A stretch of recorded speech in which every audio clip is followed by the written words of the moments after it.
Сайн байцгаана уу? Намайг Од болын Алтан гоё гэдэг 22 настай бүгд найрамдах Солонгос улсад хөдөлмөрийн гэрээгээр ажил хөдөлмөр эрхэлдэг залуу байна.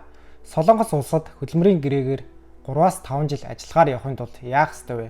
Ямар шалгуур давж байж явдаг талаар та бүхэнд хүргэх гэсэн юм аа. Мөнгөгүй хүн нь явах боломжгүй. Мөнгөтэй хүн нь арын хаалгаар явж болдог гэх энэ тархин дотор кодлогчод байгаа зүйлээ арай өөр өнцгөөс нь хараад үзээсэй гэсэндээ энэхүү видео хүргэж байна. Бүртгүүлэх иргэн тавигдах шаардлага 18-аас 39 настай байх. Хорих ялтай эсвэл түүнээс илүү хүнд ялтай гэмт хэрэгт холбогдоогүй байх. Бүгд найрамдах Солонгос улсаас албадан гарах буюу Дус улсыг орхин явах захирамж гаргуулж байгаагүй байх. Монгол улсаас гарах эрхээ хязгаарлаагүй байх. Мөнгө ялах чадвартай байх. Нурууны үений диск гэмтэлтэй гарын саруу дутуу тохиолдолд хилний шалгалтанд орж болох хэдиж хоёр дахь шалгалтанд ажил үүрэг гүйцэтгэж чадамжгүй гэж үзэн хасах болно. Мэргэжлийн бус ажилчны E9, усан онгоцны ажлын E10 визээр бүгд найрамдах Солонгос улсад 5 болон түүнээс дээш жил ажиллаагүй байх. Солонгос хэлний анхан болон түүнээс дээш мэдлэгтэй байх хэрэгтэй. Энэ бүх шалгууруудыг хангаж чадаж буй хүн бүр явах боломжтой байх нэ. Алхам 1. Хөдөлмөрийн гэрээгээр ажиллах сонирхолтой иргэд хөдөлмөр халамж үйлчлэгээний газраас бүртгэл зарлагдах үед захимаар бүртгүүлнэ. Солонгос асуултанд хариулж байж бүртгэлэгддэг. Тийм болохоор Солонгос хэлний мэдлэгтэй байх шаардлагатай. Бүртгэл дунджаар жил бүрийн 3 сард явагддаг. Алхам 2. Бүртгэл амжилттай хамрагдсан иргэд хуурийн дагуу Солонгос хэлний шалгалт өгдөг байгаа. Хуур зарлагдах өдрөл хүн бүр яаж тэнцэх вэ? Тэнцвүүлэх танил тал байна уу? Зээл тавиад хамаг зүйлээ зараач хамаагүй. Мөнгийг нөгөөд гарчих юмсан гэх хүмүүс маш их бужигналтна. Тэр үед л би чадна гэх нөхдүүд гарч ирдэг юм шүү. Ийм хүмүүсээс маш их болгоомжлох хэрэгтэй. 5 сая төгрөг өгчих асуудалгүй гаргаж өгнө гэж нүдэнд харагдтал ярина. Та ажиллаа хий. Таны өмнөөс би явж хөөцөлнө. Зүгээр надад итэг. Надаар дамжуулж Солонгос гарсан хүмүүс зөндөө бий. Тэр хүмүүстэй холбогдоод асууж баталгаажуулж болно. Гэд үлгэр шиг юм ярьж итгүүлнэ. 100% баталгаатай мэдээлэл авсан залуу итгэл үнэмшилтэн төрж 5 саяг яаж хийж байгаад болоод өгнө. Удаан хүлээсний эцэст за та шалгалтандаа тэнцсэн шүү. Болчихлоо. Том даваагаа давчглаа гэж баяртай мэдээд болгоно. Би чадна гэх залуу маань нэг асуудал байна гэхэн тэр. Дараагийн шатанд ур чадварын шалгалт авах хүмүүс маань солигдсон байна. Тэр хүмүүс тодорхой хэмжээний мөнгө өгөх хэрэгтэй гэд дахиад л 5 саяг нэх болно. Нэгэнт Солонгос явахаар шийдсэн залуу маань зээл тавиач хамаагүй олоод өгнө. За мэдээж тэнцчихлээ гэсэн баяртай мэдээ сонсно. Мөнгө өгсөн залуу маань явхад уламжлал ойрцоор. Төд удалгүй би чадна гэх нөхөр ярих нь тэр. Их мөнгө өгсөн хүмүүс маань төрүүлж яваад байна. Бага мөнгө өгсөн хүмүүс маань хойшлогдоод байна гэх нь тэр. Итгэхгүй байвал явсан эдгэр хүмүүслөө холбогдоод асууж болно гэж залгаад үзтэл. Тийм ээ. Би дахиад 10 сая төгрөг өгөөд гарч ирлээ. Чи эртхэн мөнгийг нь олоод хурдхан гарч ирсэн дээр байхаа. Тэгэхгүй бол мөнгөтэй хүмүүс чинь урдуур чинь ороод нэлээд удаан хүлээх байх. Эртхэн ирээд өрш ирээ дар. Энд ирээд дорно олчихно гэж сэнхэртэл ярина. Итгэл үнэмшил авсан залуу маань найз нөхөд, ах дүүнэр, хамаатан садан гээд мөнгө зээлж болох бүх хүмүүстэй холбогдож одоо л надад тусал 10 саяг өгөөд л явлаа. Бүх зүйл бүрэн болцсон. Би очиод мөнгийг чинь хурдхан буцаагаад өгнө хэмээн өр зээл тавиулан байж олж өгнө.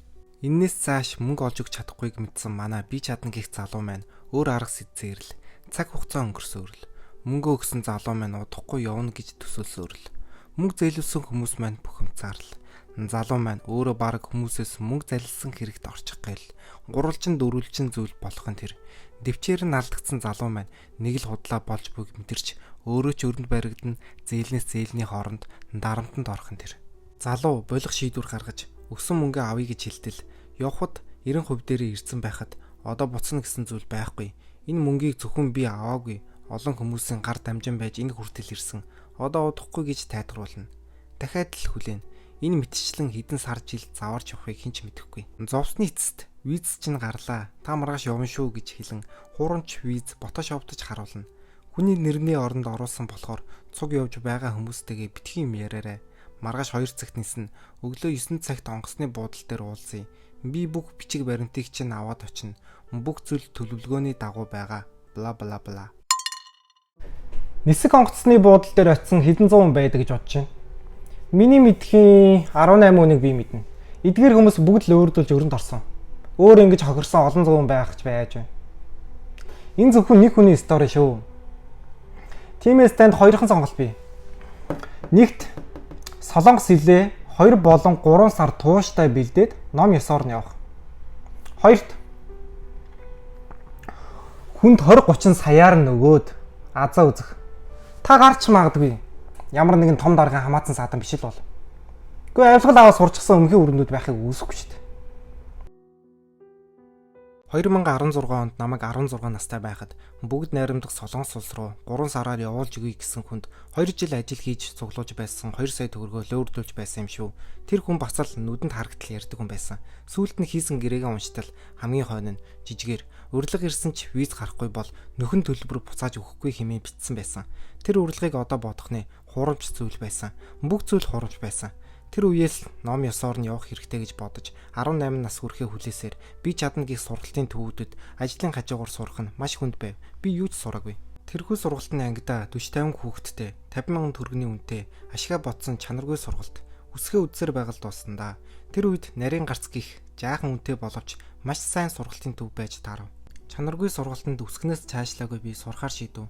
Мөнгө байхгүй байсан учраас 3 сар тасралтгүй ажиллаа хийж 2 сар сурах төлбөр болон автобус сунааны мөнгө амьдрах зардлаа олж ганцхан зүйлд цагаа зарцуулж хичээсний эцэст 125 оноогоор шалгалтандаа тэнцсэн байдаг юм. Миний мэдхийн хамгийн сайн сургалтын төв. Бусад сургалтууд самбар дээр шохоогоор бичиж А4 дээр хэвлж өгдөг байхад нарийн гарт сургалтын төв нь бүх зүйл нь төгс байсан.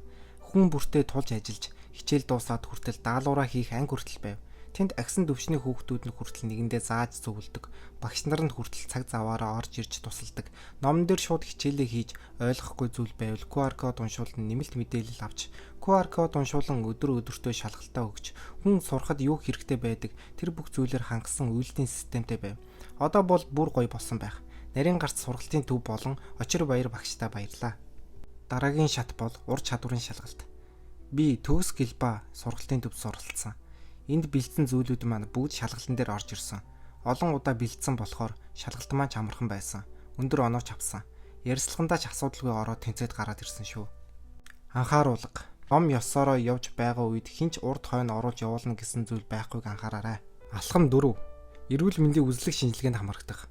Энэ олон шалгууруудыг давчаад эрүүл мэнд дээрээ хүмүүс хасагдаг тал бий. Эрүүл мэндийн эртнээс хамгаалах хэрэгтэй. Тамхи болон архины хэрэглээг багасгах. Бэлгийн замын халдвар төвчнөөс урьдчилан сэргийлэх, илгэний БЦ байгаагүйгээ эртхэн мэдэх, мэрэгжлийн эмчээс зөвлөгөө авч эм тариа хэрэглэх, нурууны үений диск гэмтгээс сэргийлэх хэрэгтэй. Алхам 5. Солонгосын хөдөлмөрийн бирж дээр ажил хайгчаар нэрээ байршуулж бүртгэл хийлгэнэ. Алхам 6. Танд тэр хотын тэр үйлдвэрээс тийм ажлын санал ирлээ гэж мэдэгдэнэ. Та хөдөлмөр халамж үйлчлэгийн газар дээр очиж ажлын санал буюу хөдөлмөрийн гэрээтэй танилцсанаа. Алхам 7. Бүгд найрамдах Солонгос улсын захин визний зөвшөөрөл ирнэ. Алхам 8. Визний захин зөвшөөрөл олгосон иргэд эрүүл мэндийн давтан үзлэг шинжилгээнд хамрагдана. Алхам 9. Бүгд найрамдах Солонгос улсын элчин сайдын яамд виз мэдүүлнэ. Алхам 10. Явахын өмнөх албан ёсны сургалтанд хамрагдана. Солонгос хилээ баттгах, цуг явах хүмүүстэйгээ танилцах болон ижилхэн хот нэг үйлдвэрт байгаагүйгээ мэдэлцэх. Мөн дараагийн алхмуудын талаар ярилцаж маш чухал зөвлөгөөнүүдийг авна. Бичиг баримт болон төлбөр тооцоо бүрэн хэсгийг хүн бүр нэгтлэнэ.